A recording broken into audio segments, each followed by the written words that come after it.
Acción de la tarde, el interactivo que marca la diferencia en la radio. Por Palma 90.7 FM.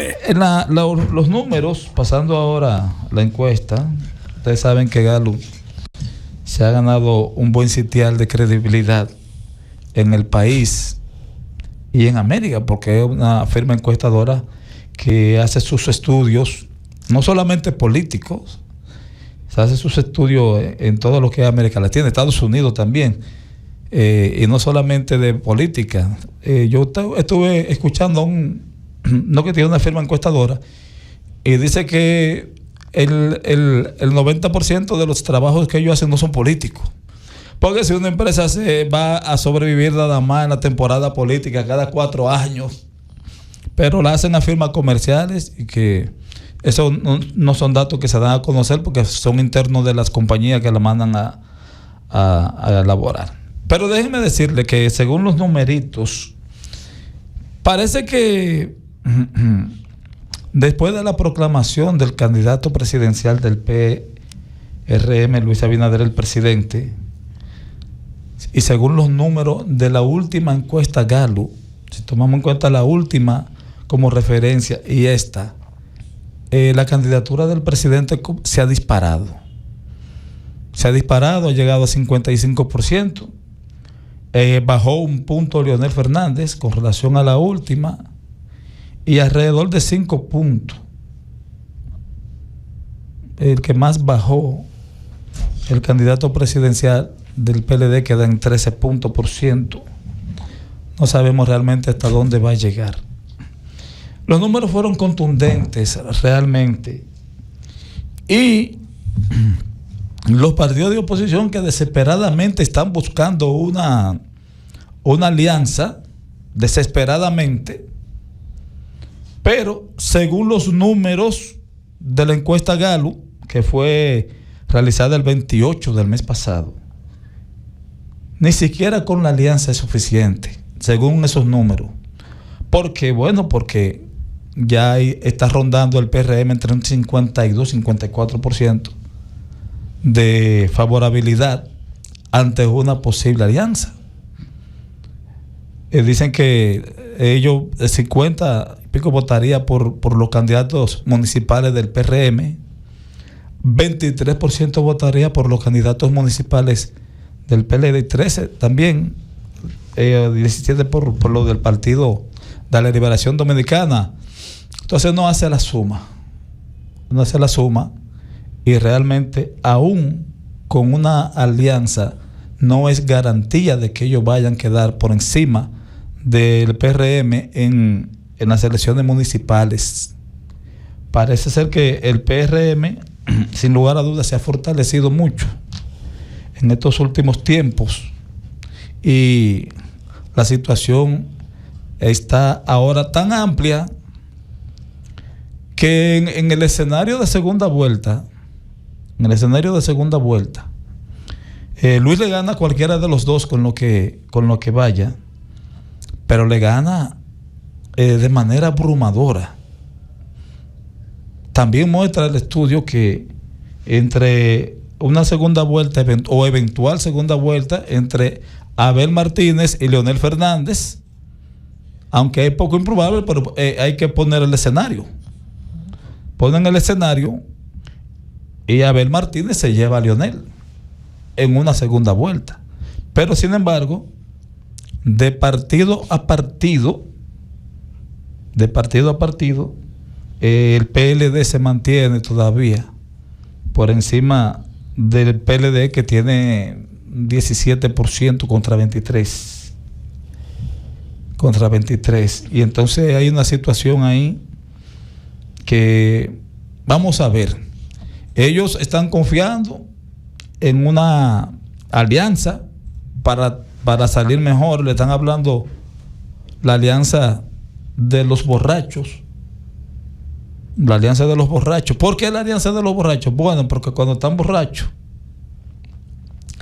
se abrazan, y no por amor, sino para no caerse. Esa es la alianza de los borrachos, como le dicen algunos. Ellos van a anunciar próximamente, tal vez la tarde de hoy o mañana, el alcance de la alianza, pero eso también tiene su parte. ¿Por qué? Porque en una alianza hay que arrancar cocote, hay que llevar mucha cabeza. Vamos a ver cómo los que quiten asimilan, porque hay otra cosa. Ellos no han anunciado todavía los lugares específicos donde van a hacer su alianza y a quién se van a llevar, donde puede haber ya personas que estén haciendo cocote con su candidatura y de repente tengan que llamarlo y le dicen, mira, ya tú no eres el candidato. En el distrito ya resolvieron el tema. Sí, en el distrito con Omar sí. Y con Domingo Contreras. Sí, pero en lugar, ahí sí, porque Domingo Contreras, porque ahí hubo madurez, ahí hubo interés por parte de los aspirantes a la alcaldía de que las cosas mejoren un poco. Sin embargo, llegaron a acuerdos en el Distrito Nacional, en la parte municipal, en una situación o en una demarcación, en un territorio donde Carolina marca más del 60%. Ahí un poquito cuesta arriba. Y vamos a ver lo que pasa. Vamos a ver cómo viene la situación, vamos a ver cuáles son los territorios que ellos van a anunciar, pero las alianzas para quitar candidatos prácticamente establecidos en cualquier circunstancia y con cualquier partido trae también su parte negativa. El PRM ha salido ya de esa situación como han salido los otros partidos, pero tiene un tema en Barahona el PRM todavía. Pero no, que ese temita se resuelve fácil. Ya el tema de que haya una posible éxodo de PRMistas ya pasó. Yo entiendo que el PLD en su momento lo tuvo, también lo tuvo la Fuerza del Pueblo con relación a las encuestas que hicieron los partidos. Pero ahora se van a abocar los dos partidos de oposición a otra prueba, a otra gran prueba. Vamos a ver lo que pase. Y ellos están buscando una alianza porque entienden que les favorecería. Pero es que los números no dicen eso. Los números de ayer indican otra cosa, indican que el PRM estaría por encima del 52% los candidatos que presenta el PRM. Que más o menos lo que el PRM quiere por lo menos aumentar en cantidad la cantidad de alcaldes. Tiene mucho con los que llegaron último. Y vamos a ver lo que pasa aquí. Por otro lado, y brevemente, en caso de que ustedes no tengan nada que aportar en contra en base a la encuesta, quiero pasar a otro tema del candidato a la alcaldía del PLD, Carlos García. Una situación que se está dando entre él y el presidente municipal de su partido, el licenciado Wagner Piñeiro. Hay una intimación que el candidato presidencial, el candidato a la alcaldía ha sometido al presidente municipal y que en 48 horas debe retractarse de las acusaciones que vertió en un programa. De no hacerlo en 48 horas, así mismo dice la intimación, de no hacerlo en 48 horas, entonces Carlos García estaría entonces haciendo otros, ustedes que son abogados, estaría acudiendo a vías legales que no se expresan, pero que se puede asumir que puede ser una persecución por difamación. Correcto.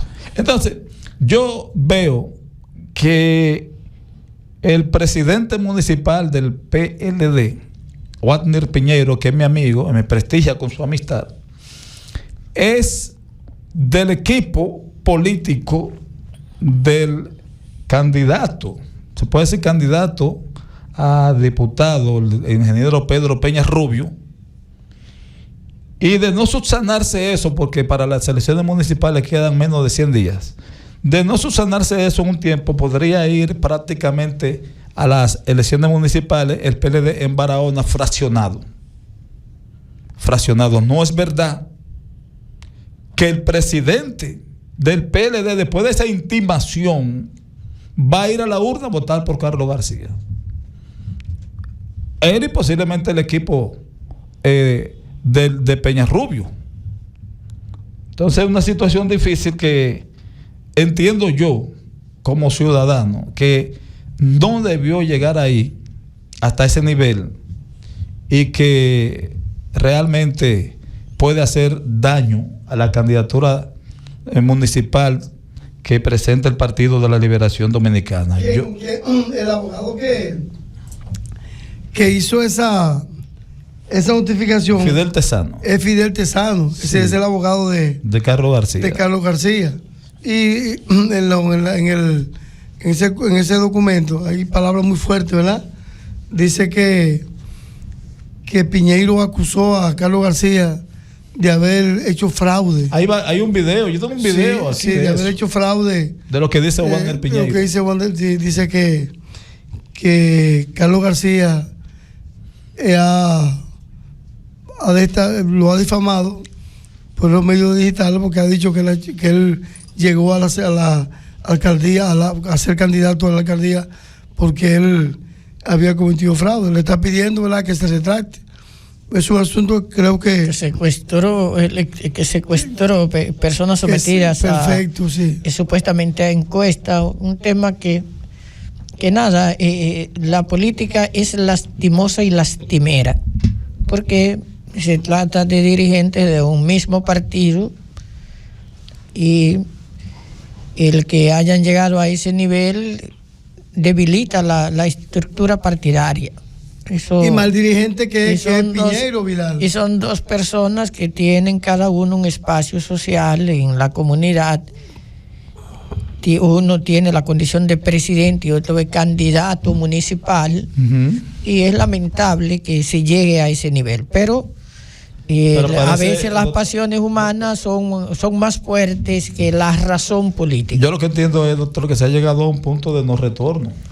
Bueno, en política uno no sabe, uno no se imaginaba que algunas cosas en políticas podían ocurrir. Uno ver a Bosch y a Balaguer levantándole la mano a Leonel Fernández en el 96, ver Peña Gómez y a Balaguer en un encuentro histórico en la casa de Balaguer y antes en el Palacio Nacional, buscando una salida política, y que luego de que Balaguer sacrificara la democracia casi en 1994, que los legisladores del PRD iban a levantar la mano para declarar a Balaguer conjuntamente con los del Partido Reformista y los del PLD como padre de la democracia.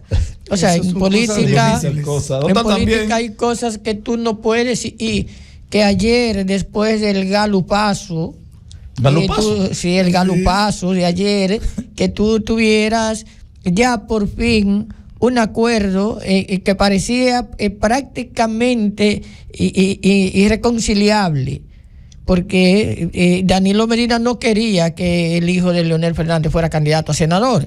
Sin embargo, anoche se decide, ya va a ser el candidato, parece que lo van a informar, si no lo han hecho ya. Pero hay fuentes muy confiables que lo han dicho y que han comunicado en periodo anonimato de eso. Pero han dicho que en la reunión de anoche se determinó que van a ser los candidatos. Está claro que estaba a punto de irse de la alianza Miguel Vargas, según también se estaba comentando en los mentideros políticos. Y que no le han querido dar nada, Vidal. Sí, pero ya logró. Ayer picó algo. Después del galupazo, Miguel Vargas tiene espacio, va a tener espacio. Pero Miguel Vargas, lo que ocurre es que aunque es pequeño, Miguel Vargas salva el cisma que hay entre Danilo Medina y Leonel Fernández. Recuerden que cuando se anunció la alianza, ni estuvo ahí Danilo Medina, ni estuvo Leonel Fernández. ¿Quién habló para decir que había alianza? Miguel Vargas. Miguel Vargas ha sido ese puente que los acerca. Claro está que Miguel Vargas pidió mucho. En el principio pidió mucho, y entonces dos fuerzas políticas grandes como la Fuerza del Pueblo y el PLD llegaron a entender en su momento que Miguel Vargas no merecía tanto. Sin embargo, si Miguel se iba de la alianza, eso iba a ser un golpe, porque no era los puntos que Miguel tiene en las encuestas. Es la voz, el arbitraje, es la voz que permitía el vínculo de comunicación entre dos estamentos que no han logrado recomponer su diferencia, porque eso que tú estás diciendo ahí de mi amigo Carlos Piñero, Warner Piñero, un joven con mucho talento de esta comunidad, y el amigo Carlos García, un municipio destacado, te deja a ti ver que a veces las pasiones llegan demasiado lejos entre los políticos. Lo que revela la encuesta Gallup que tú hablabas ahorita, no es solo la simpatía de Luis Abinader, porque Luis Abinader tiene una valoración importante. Sin embargo, la mayor parte de los ciudadanos no sabe por qué está con Luis Abinader. Porque cuando te le ponen y te preguntan cuál es la obra más importante de Luis Abinader, su obra de gobierno, hay un 11% que te dice que considera que lo más importante de Luis Abinader es la estabilidad económica. El PRM tiene que ver esas cosas. Te va variando la opinión, y hay un 7 que te habla de que es la lucha contra la corrupción. Escúcheme, doctor, pero si a Gocatico Pérez le preguntan de la estabilidad económica, ¿sabe de qué le están hablando? Sí, doña Emma, yo lo que estoy planteando, sí, de eso saben más. La encuesta revela que lo que más valora el dominicano, el gobierno de Luis Abinader, es la estabilidad económica. Que suba pero no, la estabilidad económica, que está claro que la ha logrado. Está claro que la ha logrado. Las grandes variables macroeconómicas en el país se mantienen, las grandes variables. Tú no tienes una alza en la tasa del dólar. Tú has tenido la inflación por debajo de 2 dígitos, a pesar de la crisis que se dio. Tú has tenido en la República Dominicana un sistema financiero sólido y fuerte.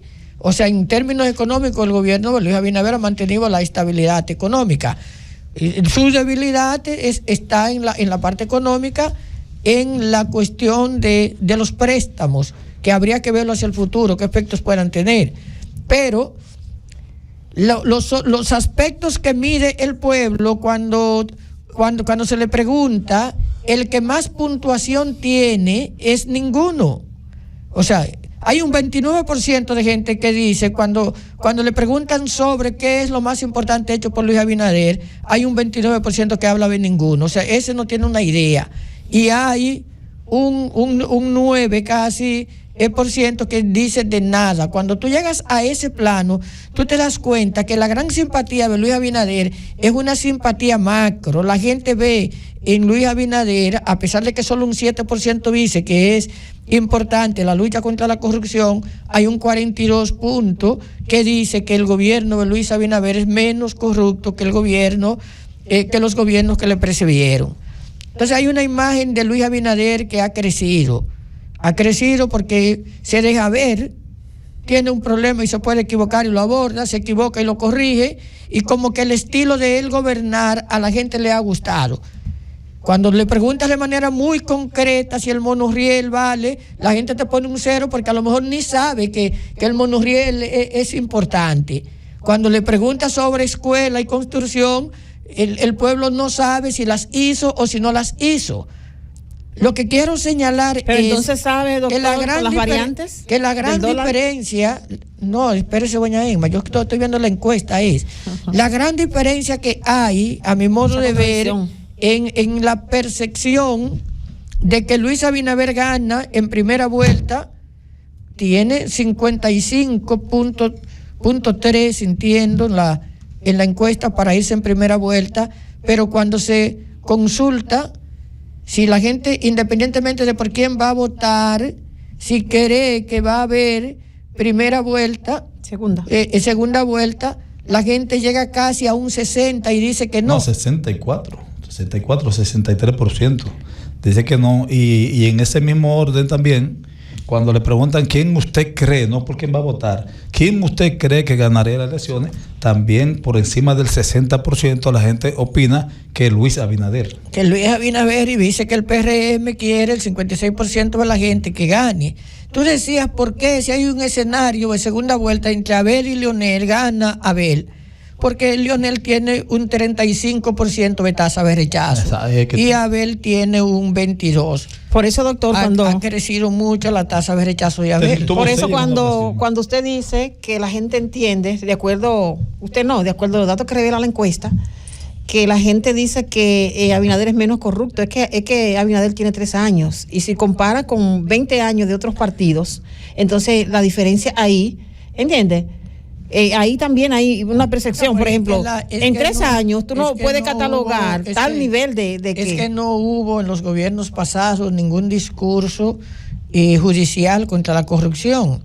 Danilo Medina promovió ataques a Leonel Fernández, pero no de manera directa, sino que apoyó movimientos que hacían juicios populares contra Leonel Fernández, pero no hubo persecución. El único caso importante de corrupción acá fue el de Félix Bautista, y también tenía un matiz político, porque se llegó a un acuerdo en un momento determinado. Tanto Leonel como Danilo llegaron a un acuerdo y la Procuraduría decidió no recurrir la decisión de la Cámara Penal. Entonces, en el caso de la persecución a la corrupción, obviamente se entiende eso. Ahora, Abinader acaba de destituir una persona de la administración pública y suspender otra.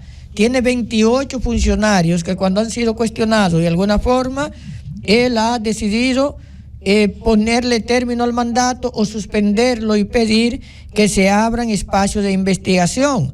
Se lleva a un señor que hace una rifa en medio del proceso electoral para recabar fondos que estaban llamados a favorecer la candidatura del presidente. Obligaba a los empleados. Balaguer le hubiera llamado a eso indelicadeza, sí, pero probablemente no se lo lleve. Sí, lo que pasó. Entonces la percepción es real, o sea, la gente piensa que el gobierno de Luis Abinader ha tenido una línea anticorrupción, o que tiene menos corrupción que los gobiernos anteriores. Aún así, yo digo que esto no es lo que hace, porque cuando se mide lo importante de esto para el elector lo ve en un 7%. Claro, yo creo que esa variable que se colocó ahí en la encuesta Gallup para medir lo que es la obra más grande de Abinader, esa variable en términos metodológicos se planteó mal, porque cuando tú lo haces así, tú segmentas tanto que puede el pueblo, el que va a contestar, perderse. Y cuando tú colocas variables, cuando tú vas a medir obra y tú colocas variables como ninguna, que tú la midas, o nada para tú medirlo, el ciudadano que no tiene mucha información te va a contestar inclinándose para salir de paso por ninguna o por nada. Entonces, al final tú no terminas viendo el ojo con el que el pueblo ve la importancia determinada de una obra, porque el gobierno de Luis Abinader, aunque gasta mucho en publicidad, el gobierno de Luis Abinader no orienta bien la información. En términos políticos hay debilidades en la comunicación. Por eso hay obras importantes que ha hecho Abinader que nadie sabe que las ha hecho. Le ha dado continuidad, obras que ha hecho doña Emma, que nadie sabe que las ha hecho, que la gente no entiende que las ha hecho. Y entonces, en términos políticos, aún así, con esas debilidades, Abinader gana. ¿Por qué? Porque la oposición contra Luis Abinader no se ve compacta ni se va a compactar. Y el dominicano vota por el que va a ganar. Si los dominicanos creen en noviembre que Abinader en cualquier escenario se va en primera vuelta, ¿qué es lo que va a pasar cuando esto siga avanzando? Que se afianzará la idea, salvo un acontecimiento imprevisto que se dé en política, que no esté en la agenda de nadie y que te pueda cambiar el panorama. Pero si las cosas siguen igual, Luis Abinader sería presidente en primera vuelta. Algo que me llamó la atención antes de la pausa que están haciendo. Y antes de también de que Joaquín para aportar algo. Es que la situación de Abel Martínez, ese aumento tan desproporcional en su tasa de rechazo. Sí. Un 22 tiene Abel de rechazo. Sí, Abel llegó a tener un 6%. Bueno, con relación a los funcionarios, antes de la pausa, que es breve, Miguel, se tiene la información de que en el último consejo de gobierno que encabezó el presidente Luis Abinader, me parece hace una semana, menos de 10 días, le habría advertido a los funcionarios que sacaran la política de las instituciones. Le había advertido a sus funcionarios que con el tema de la repostulación... Bueno, y es el único presidente en la historia dominicana que ha hecho eso. Ningún otro presidente ha mantenido un discurso. Y lo probó porque quitó uno que hizo sí, pero es lo que digo, que la percepción, esa percepción del pueblo de que su gobierno es menos corrupto que los anteriores, él lo refuerza. Y digo ahora, Vidal, que no quiere político en el Tribunal Constitucional. Bueno, ojalá que sea así. Ojalá que sea así, porque hay muchos políticos ahí en el listado. Sí, son 100 y pico que hay. Fueron 117 sí. Y se descartaron dos nada más. Sí. Pero porque, no fue por nada, sino fue por lo que fue por la documentación. Por la cuestión Todavía ahora falta el cedazo falta otro cedazo, los que van a ir directamente al cuestionamiento no serán tanto, Mira, el Consejo de la Magistratura. Sí, la evaluación que ahora era ver si reunían los requisitos. Sí, ahora lo van ¿Va a la pausa? Pero espérate, un amigo de nosotros, amigo de Elma, que me escribe y dice: Joaquín, dile a Elma que no enseñe tanto el refajo. ¿Qué refajo? Fuera de política. No. Te diré en la pausa. Sí, pero Emma yo me he mantenido tranquila. Emma es muy prudente. Sí, pero también tengo la capacidad de tolerancia. Sí. Tengo la capacidad de tolerancia. Emma es muy prudente y además Emma nos ha dicho aquí algo que yo entienda que yo tampoco. Que enseñó ningún repago. Además todo el mundo sabe cuál es mi línea política. Exactamente. No es en secreto.